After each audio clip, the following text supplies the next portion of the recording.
Alors nous, on travaille depuis 2014 à la chirurgie guidée par l'image, donc à développer la chirurgie guidée par l'image pour le cancer du rein, initialement en réalité virtuelle. Et là, l'objectif de la collaboration avec Surgar est de passer de la réalité virtuelle à la réalité augmentée.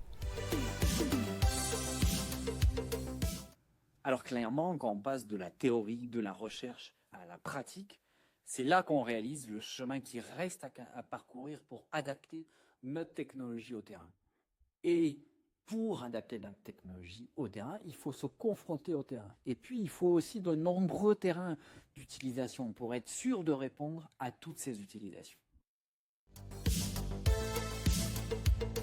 On est toujours en phase de développement. Donc on fait des tests régulièrement au bloc opératoire.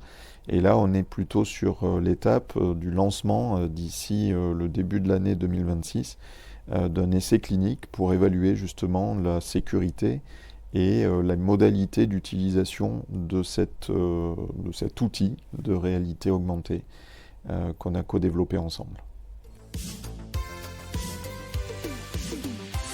Clairement, le chirurgien, il va être plus précis dans son geste. Il a moins de charge mentale.